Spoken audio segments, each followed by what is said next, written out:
Habib Gougnam, membre de l'intersyndicale des travailleurs de collectivité locale de Ziguinchor, porte-parole de l'intersyndicale. Oui, les faits marquants, c'est d'abord, il faut dire, le changement d'équipe qui s'est passé à la tête de l'institution.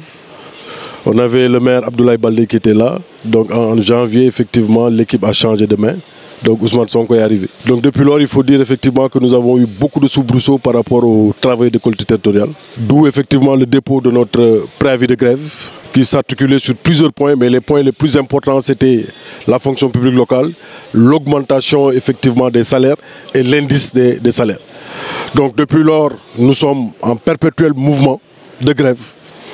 Cette année, véritablement, les collectivités locales ont connu beaucoup de problèmes et jusque-là, effectivement, rien n'a été réglé à ce niveau. Même si on peut dire qu'il y a des avancées significatives par rapport à beaucoup de dossiers qui sont en train d'être revus par le comité au niveau national, donc avec le Centre national de la fonction publique locale, qui a fait une descente à Ziguinchor, qui a discuté avec les élus locaux, qui a discuté avec les travailleurs. Aujourd'hui, dans notre plan d'action, nous sommes à notre 8e plan d'action qui va être matérialisé à partir du 10-11-12, de 72 heures de grève. Mais il faut dire effectivement que les choses sont en train de bouger. Mais bouger dans le sens où véritablement les travailleurs ne sont pas encore satisfaits dans la mesure où ces augmentations ne sont pas encore arrivées à bon port pour véritablement que les travailleurs le sentent. Mais nous disons que nous ne laisserons pas cette affaire. La lutte va continuer. Donc au niveau national, comme je le dis, la fonction publique locale doit être mise en place. Le Centre national est déjà mis en place et les choses commencent à bouger à ce niveau. Au niveau, effectivement, des augmentations des indices de salaire qui devaient être matérialisés depuis le 1er mai 2022, rien n'a été fait à ce niveau et le combat continue. Aujourd'hui, le comité au niveau national est en train de faire le repertorying de tous les travailleurs des collectivités territoriales, ensuite d'aller vers le calcul effectivement de ces sommations. Donc à ce niveau-là, nous pouvons dire qu'il y a une satisfaction à ce niveau, dans la mesure où les préoccupations sont prises en compte et aujourd'hui, on est en train de discuter et de faire le repertorying municipalité par municipalité, département par département, pour voir effectivement le nombre d'agents qui sont là-bas et le calcul qui s'y est par rapport à leur augmentation. Sur ce sens-là, oui, mais dans un autre sens où véritablement nous sommes aujourd'hui à même de dire que nous ne le sentons pas dans nos poches parce qu'effectivement la grève, s'il y a grève, c'est parce qu'il n'y a pas d'entente. Aujourd'hui, nous ne l'avons pas senti dans nos poches, raison pour laquelle cette grève-là ne s'arrêtera pas. Elle ne va pas s'arrêter parce que toutes les bases au niveau national ont dit qu'il faut véritablement qu'on le sente au niveau des poches. Et aujourd'hui, c'est la raison pour laquelle nous continuons le combat. Et nous disons à tous les camarades, nous disons à tous les travailleurs des collectivités territoriales de maintenir et de respecter le mot d'ordre. Donc à ce niveau-là, véritablement, nous sommes à point d'aller vers ce combat et rien ne nous empêchera d'y aller. Maintenant, compte tenu des soubresauts, on peut avoir aussi des soubresauts au niveau local.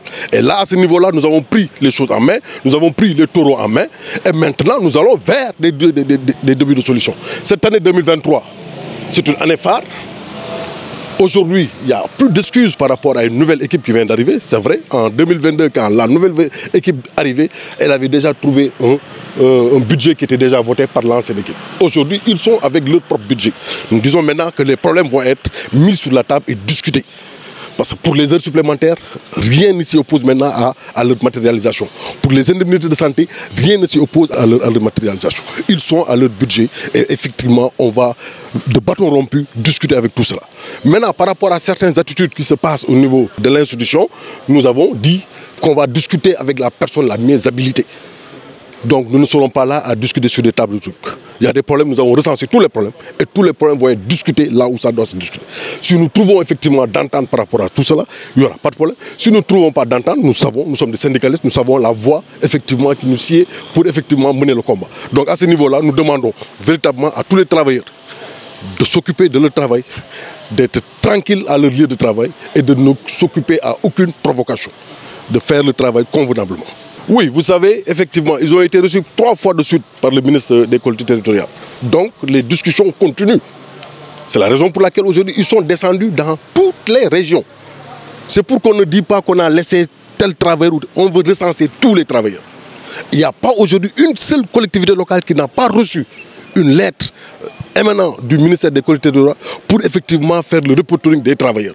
C'est pour que demain qu'on ne dise pas qu'on a sauté tel, non, on veut que tous les travailleurs qui sont dans les institutions puissent être dedans. C'est un problème de sous, c'est un problème d'indemnité. Il va falloir mettre tout le monde, ne pas dire qu'on a sorti celui 11. Donc c'est un travail qui véritablement va prendre du temps.